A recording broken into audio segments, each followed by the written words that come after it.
Hello guys! Ayan, meron po tayo ditong karning manok. Magtitinola po tayo ngayong tanghali. So ito po, may mga rekado tayo ditong bawang sibuyas, may sayote, may tanlad, may siling green, may broth cubes chicken, luya at paminta, at meron din po tayong dahon ng pechay. So samahan niyo po akong magluto ng tinolang manok.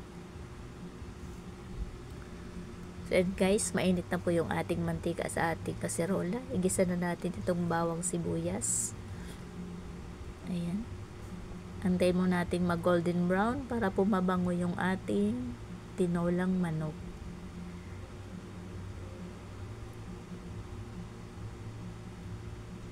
So isasanggutsa po natin doon yung ating karne. Ayan. Medyo golden brown na po siya. Lagay na natin yung ating luya.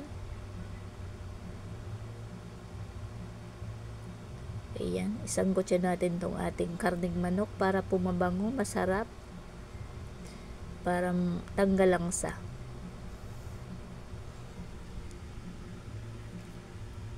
So pakakatasin po natin ito dito sa rekado. Lagyan na natin ng asin.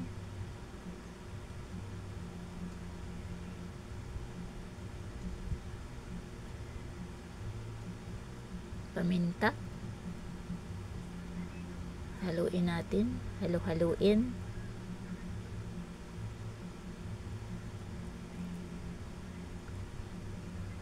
So hayaan lang po natin dito sa rekado. Sasangkutsa lang po natin siya hanggang sa kumatas po yung kanyang mantika. Takpan muna natin. Lagyan natin ng luya. Ay, tanlad po pala. Takpan natin.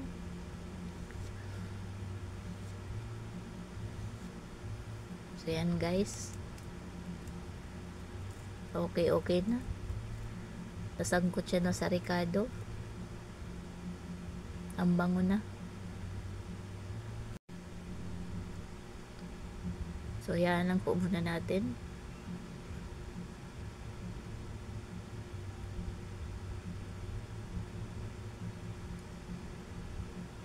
Ayan, natutong-tutong na po yung ilalim.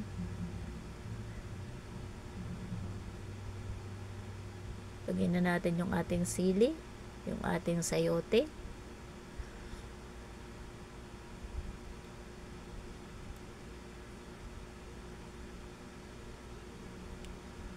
Dagdagan na natin ang sabaw.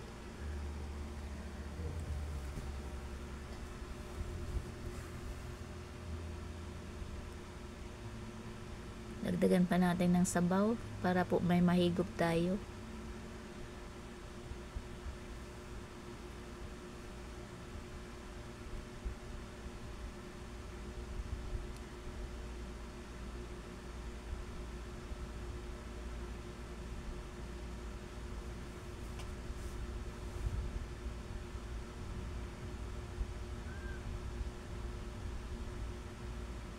So pakuloyin natin siya guys para hanggang maluto po ng maayos yung ating karning manok at yung ating sayote. Ilagay na natin yung ating chicken cubes para habang kumukulo ay malasa na siya. Ayan.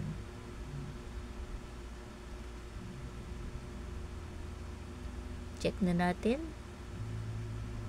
Ayan. Kulong-kulo na siya.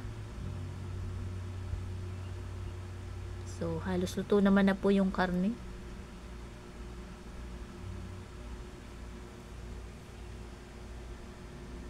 Yung tanlad po natin ay malapit nang makala sa kanyang tali.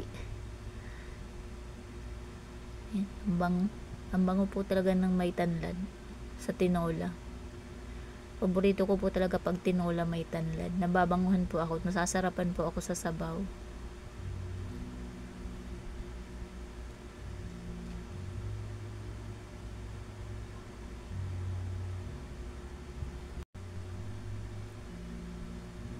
Tingnan natin ulit guys. Ayan. Nakalas na po yung tali ng ating tanlad. So luto naman na po ito. Ayan.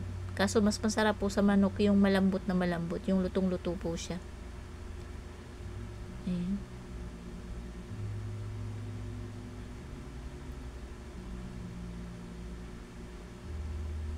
Tikman natin muna.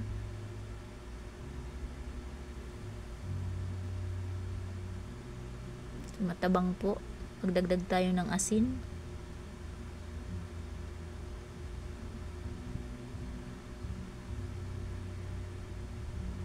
Napadami-dami po yung sabaw.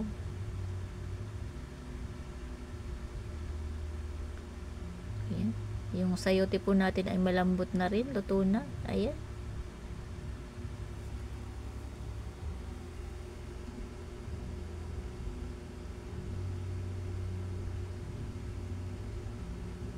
Tikman natin ulit.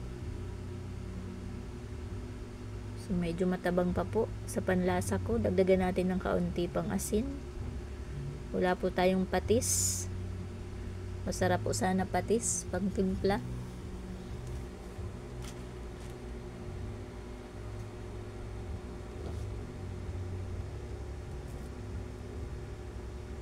Lagay na natin yung ating pang final na dahon ng pechay.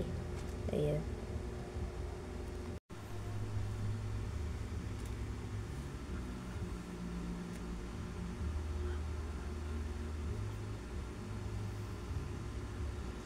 So, okay naman na po ito. Isang kulo na lang po ulit para po sa ating dahon ng pechay para po maluto siya. Hahanguin na natin. Ang mga timpla po ay okay na. Ayan. Ang bango na. Ang sarap na po ng sabaw. Takpan natin ulit, guys.